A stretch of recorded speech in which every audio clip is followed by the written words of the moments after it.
Bem, vamos falar do Brasil. Acabei de assistir ao pronunciamento do presidente Obama na sua declaração anual ao Congresso, o Estado da União, e isto me leva a fazer uma reflexão sobre o Brasil.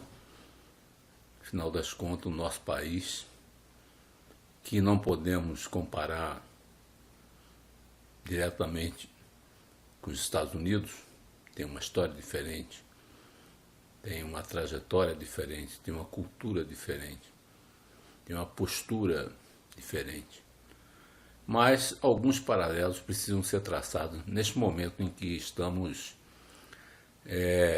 às vésperas de uma campanha eleitoral presidencial, uma campanha, eleições gerais praticamente do Brasil, onde vamos escolher o presidente da República, o novo presidente da República, e os governadores de estado, os senadores, e vamos renovar também a Câmara dos Deputados e as Assembleias Legislativas. E nós vivemos um momento histórico no Brasil que vem das manifestações de junho e que mostram, de uma certa forma, um distanciamento muito claro entre a sociedade e o Estado. Não vamos personalizar em termos do governo, porque o governo é passageiro, mas o Estado e a sua organização, no nosso caso, o princípio que nos deveria regir, deveria ser o princípio do Estado democrático de direito, mas essa denominação somente por si só escrita na Constituição, ela não nos permite afirmar que nós vivemos no Estado democrático de direito. Então vamos dividir essa intervenção em 3 focos e vamos juntar isso numa conclusão onde buscaremos sugerir, propor e defender posições como todo cidadão tem o direito de fazer. Eu aqui falo especificamente como presidente da Associação Brasileira de Integração e Desenvolvimento Sustentável, que é a ABIDES. Uma instituição que nasceu em 1999 pela vontade de técnicos das áreas basicamente de infraestrutura, energia, transporte, logística, que se sentiram motivados após a democratização e após a Rio 92 a se posicionar perante a nossa sociedade na defesa de uma visão integradora, desenvolvimentista e, ao mesmo tempo, preservadora dos valores ambientais. Exatamente é isso que nos move em todos os movimentos que a nossa instituição e que eu pessoalmente tomo nas minhas ações, tanto no Brasil como no exterior, buscando definir focos que tenham harmonia com essas 3 componentes. Então, o primeiro ponto que nós vamos tratar é da economia, que é o ponto que, no momento, traz uma discussão intensa no nosso país e que causa, de uma certa forma, efeitos que se traduzem no dia a dia das pessoas. Alguns positivos e muitos negativos. A nossa economia, ela caminha no momento sem uma perspectiva de longo prazo.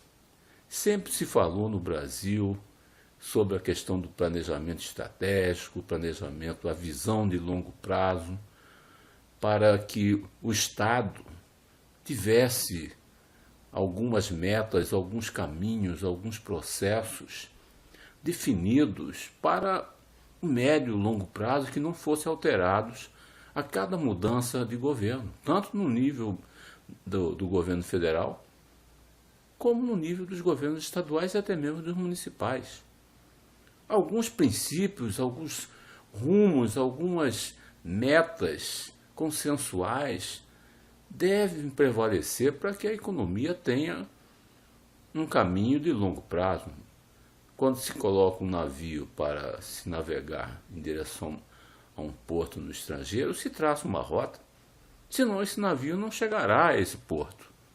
E um país é muito similar. A economia de um país não se faz com decisões que sejam imediatistas, que resolvam talvez alguns problemas imediatos, mas que não se conectam de uma forma harmônica com um conjunto de metas, processos, diretrizes que levem a um futuro de sucesso. E aqui no Brasil a gente vê isso. É claro que as crises internacionais e crises mesmo no âmbito interno podem exigir que se tome algumas medidas de caráter emergencial para correção de rumos, para compensar efeitos negativos. Mas isso não pode afastar o país de algumas premissas que sejam consensuadas dentro da sociedade e que as lideranças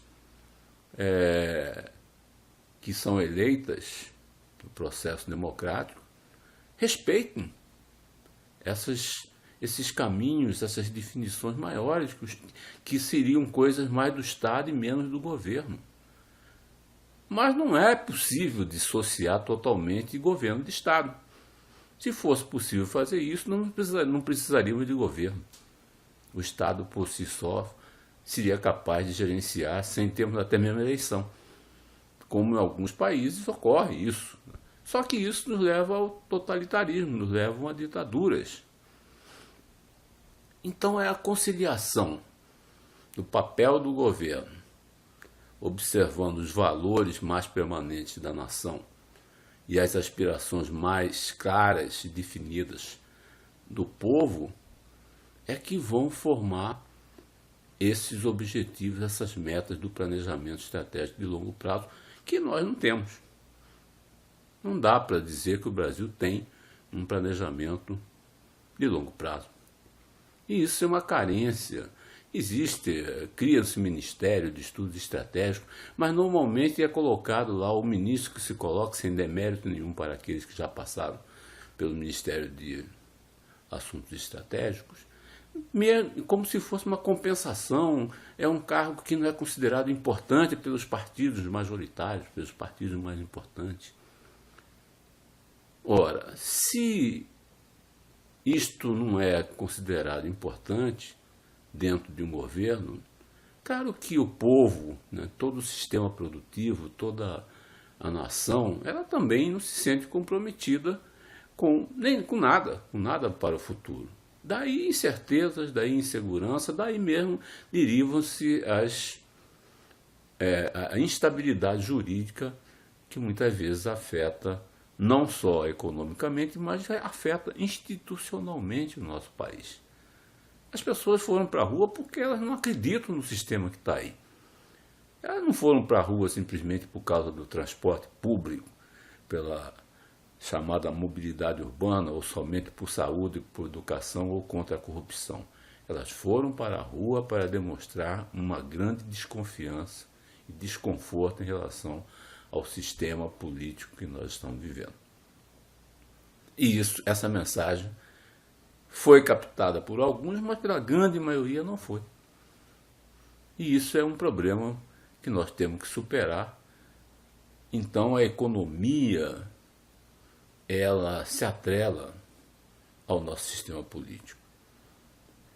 Mas para ficar ainda no econômico, nós temos um país que tem uma imensa reserva de recursos naturais, temos condições climáticas muito favoráveis, não temos aqui grandes disparidades em termos de mudanças climáticas, a menos dessas chuvas torrenciais, mas que faz parte de um país tropical e muitas vezes é benéfico.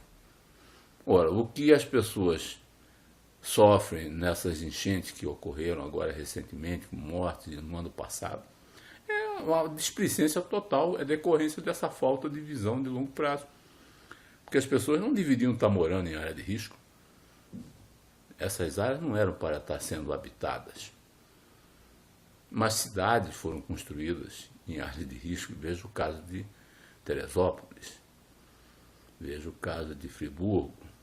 Mas nós não vamos agora desmanchar as cidades. Mas para não desmanchar as cidades, temos que mudar. Mudar profundamente a nossa forma de enxergar a gestão do Estado. E não só a gestão do Estado, como também o comportamento de todos os atores econômicos, os empresários, os trabalhadores, os gestores, a sociedade civil. É necessária uma integração.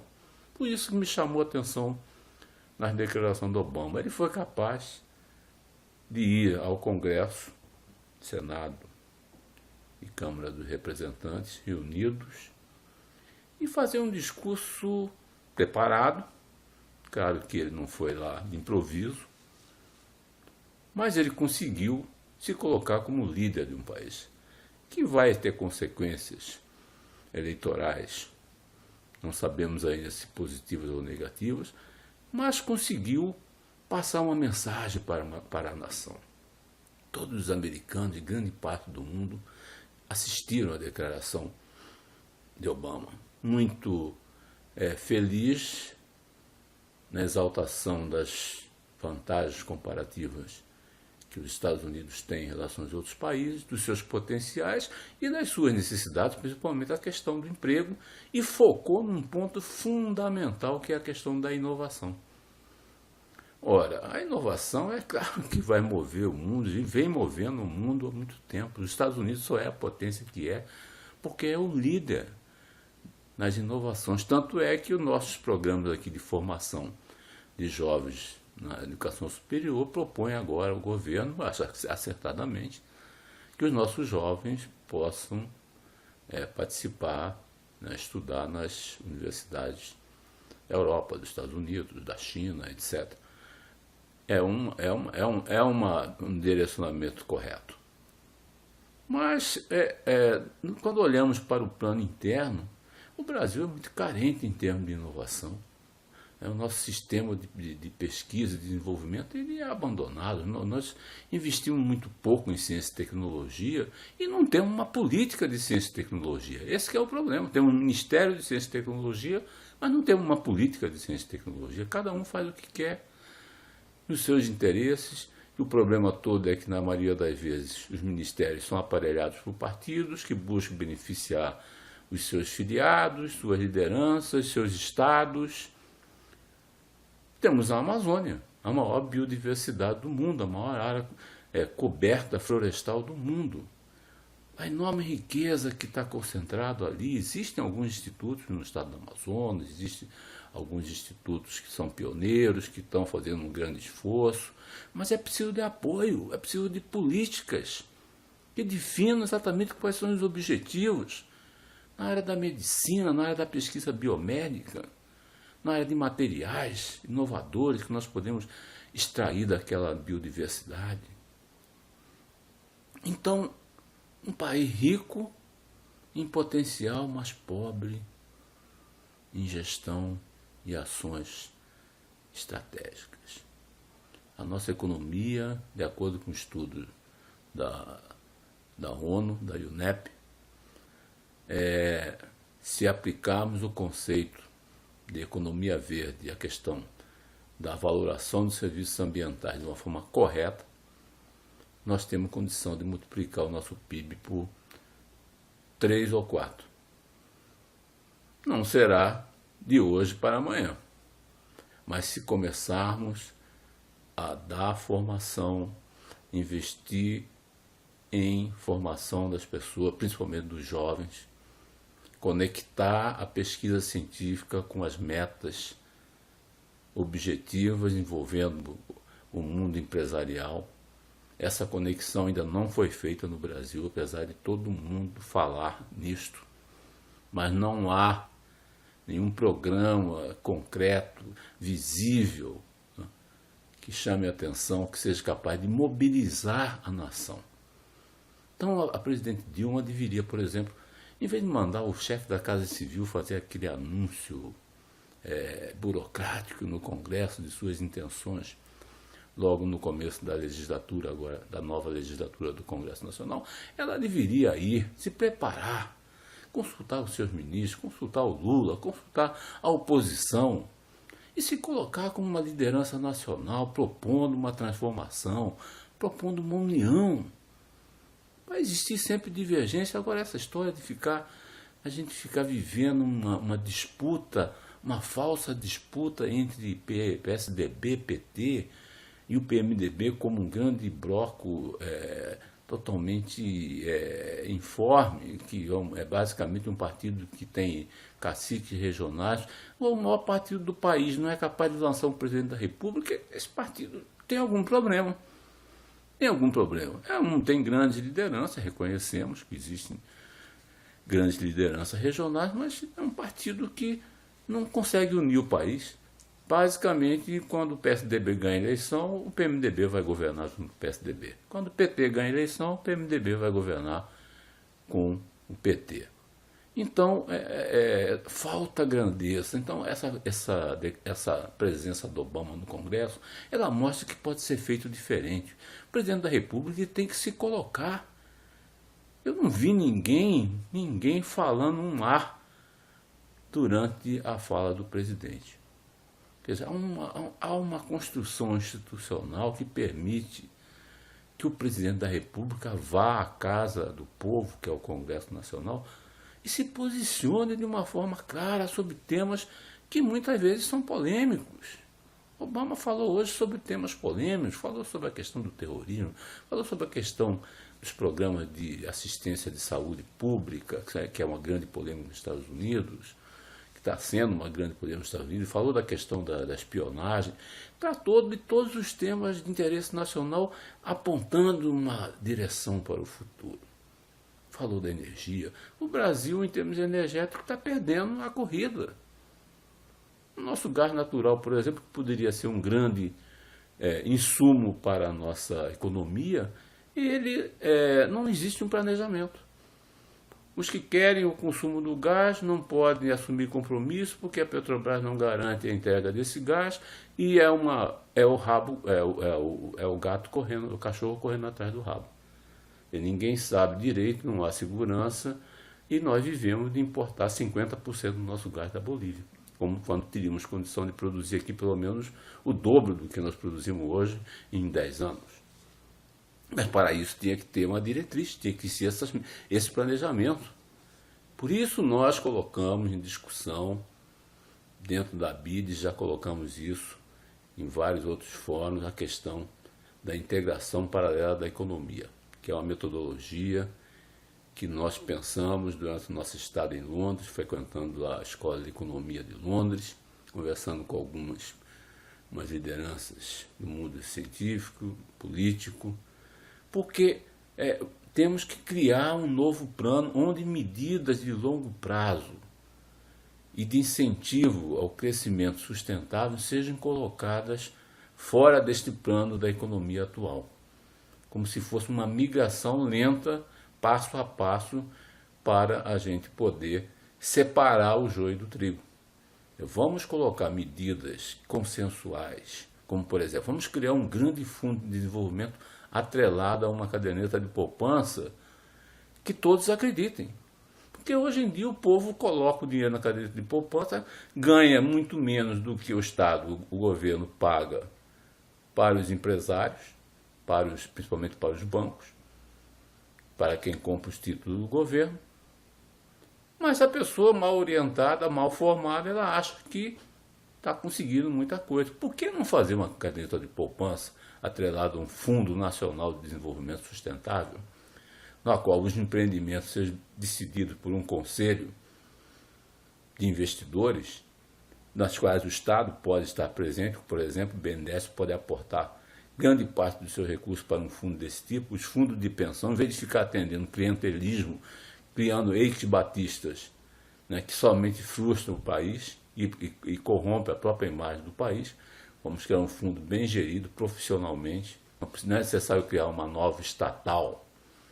É um fundo nacional gerido por um conselho composto pelos investidores.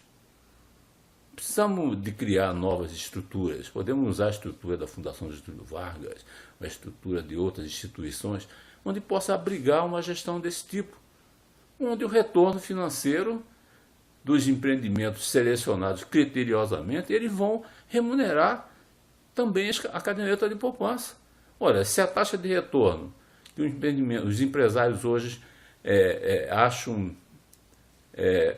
viável está na faixa aí de 10% a 20%, vamos dizer a 15%, por que nós não podemos então remunerar os poupadores institucionais, os poupadores individuais, com uma taxa de retorno de acordo com o retorno dos empreendimentos? Então nós estamos fazendo justiça dessa forma, justiça financeira. Isso poderia ser uma medida que poderia criar os recursos, reunir os recursos que o país tem, mas que ficam sendo utilizados de forma ineficiente, ineficaz, ou favorecendo grupos que depois se aproveitam desse dinheiro fácil para seu benefício próprio, sem estar conectado com um projeto de país. Essa é a questão central que nós colocamos. E nesse plano, muitas coisas poderão ser colocadas no sentido do desenvolvimento sustentável, a questão do reaproveitamento das terras que estão já degradadas, né, com novas culturas, com a Embrapa participando de pesquisa, trazendo parcerias internacionais. Nós estamos agora falando na cooperação com a China, podemos trazer os chineses que têm muita tecnologia agrícola para projetos conjuntos. Tudo isso poderia dinamizar a nossa economia, pensando sempre na questão da economia verde, que é utilizar a valoração dos serviços ambientais como nosso ativo. O ativo que o Brasil tem, né? O nosso patrimônio maior são os recursos naturais. Mas se nós não valoramos corretamente esses recursos, nós não poderemos nos beneficiar deles da forma mais eficaz e mais rentável possível, que nós não estaremos negociando a partir de bases consensuais que nós possamos chegar, mas com critérios. Existe hoje em dia uma economia capaz de valorar os serviços ambientais vinculados a várias cadeias produtivas, desde os recursos hídricos, recursos minerais, recursos florestais, recursos biogenéticos. Muita coisa que está embaixo, vamos dizer, está embaixo do tapete, e a gente não consegue tirar do tapete, porque falta uma estratégia, falta uma visão integrada. E agora vamos ficar patinando no gelo. Um crescimento de 2% do Brasil não serve. Nossos estudos sobre competitividade e desenvolvimento sustentável, nos índices que nós criamos e desenvolvemos desde 2000 até 2012, mostram que o único país que conseguiu se libertar das fórmulas que os mantinham prisioneiros e não conseguiam competir com as economias mais desenvolvidas foram os chineses. E em segundo plano a Índia, que deram saltos qualitativos e quantitativos impressionantes. Claro que alguns países da Ásia também o fizeram, a Coreia do Sul é um grande exemplo.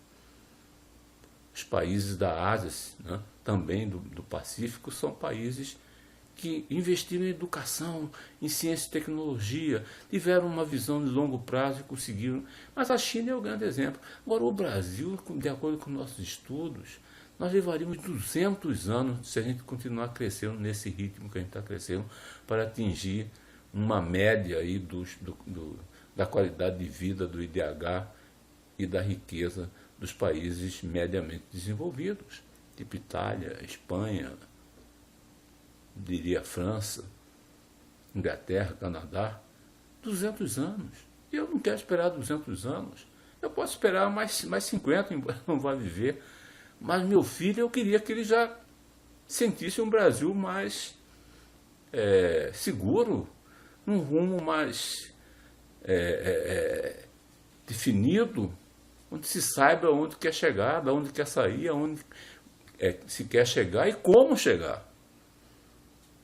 Então isso é um requisito para o Brasil de hoje. Não dá para a gente ficar esperando que a gente vá resgatar a nossa população, vai promover o aumento do IDH, da qualidade de vida, da felicidade do nosso povo, nessa taxa medíocre de transformação. Não diria nem de crescimento econômico, é de transformação. Nós temos que evoluir. A nossa evolução é muito lenta e muitas vezes nós estamos involuindo em algumas áreas. Claro que um dos fatores fundamentais é a nossa carência na área da nosso sistema político. Se não for feita uma reforma política que seja capaz de transformar o Estado Democrático de Direito num instrumento de ação de uma nação, nós iremos refluir. Não há como, por exemplo, aceitar que no Brasil nós tenhamos aí 35 partidos, 40, sei lá, nem sei quantos são. Né? Nós não temos essa diversidade de ideários diferenciados que justifiquem termos esse número de partidos.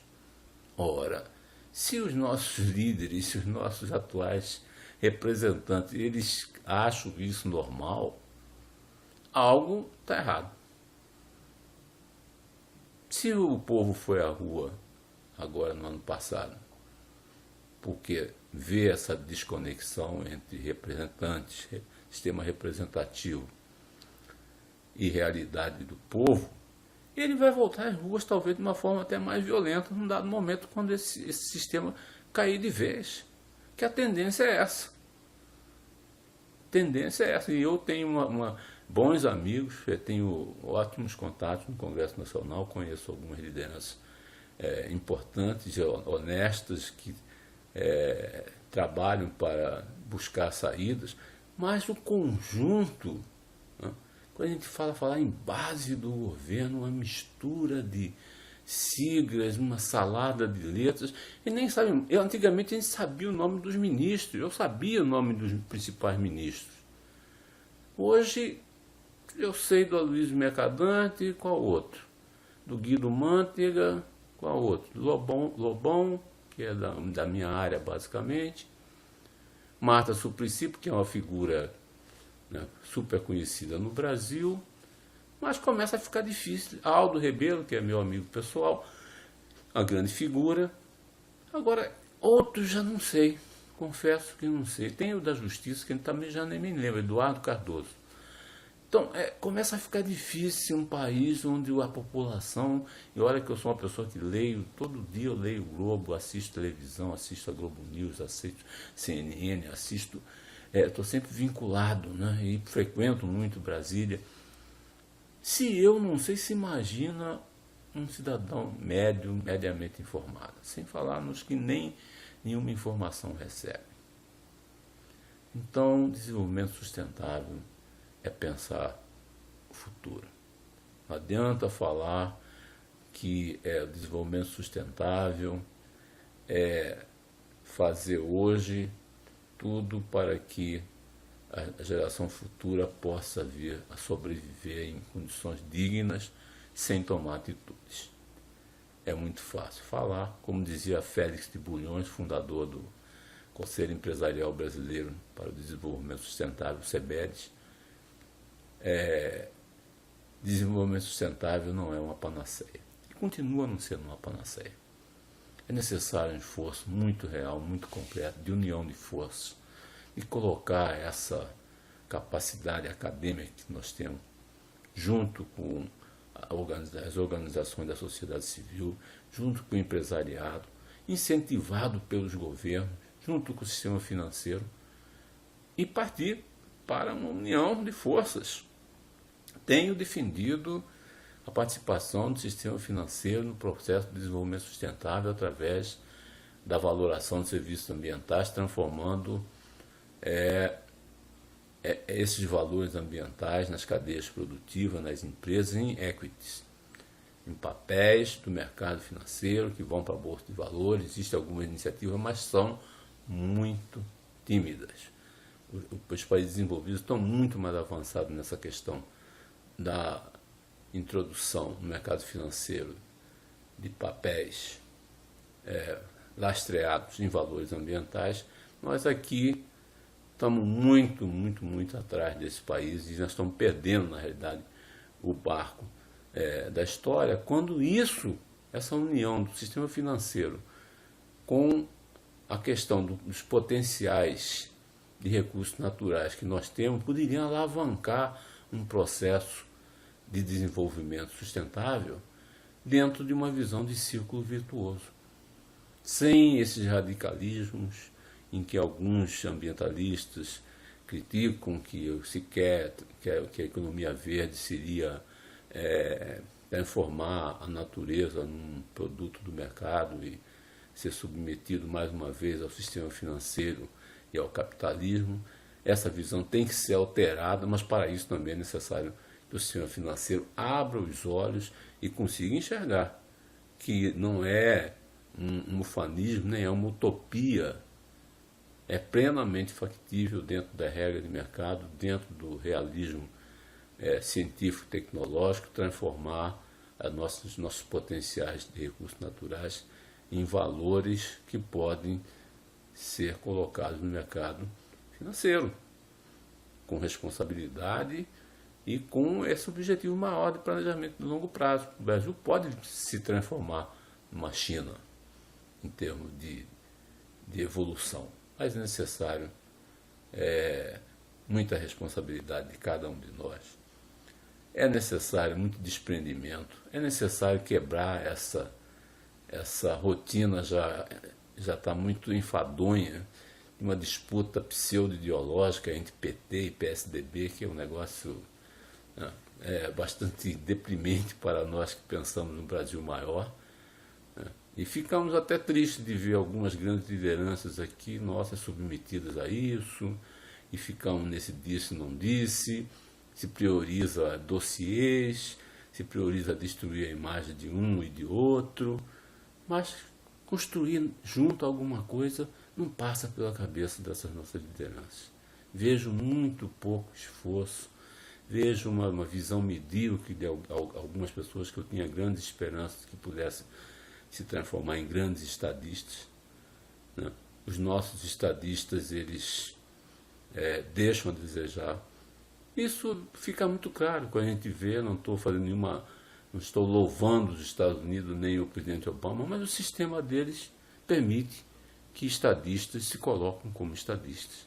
E uma nação precisa de grandes lideranças, uma nação carente como o Brasil precisa de líderes que tenham uma visão mais avançada no tempo. Não essas disputas locais, muito pontuais, salvadores da pátria contra o destruidores da pátria, negativistas contra positivistas. Isso é muito pobre para o nosso país. Nosso país precisa de uma visão muito mais avançada. E eu me junto àqueles, também não não sou o dono da verdade, mas também não vou me omitir de falar a verdade no qual acredito.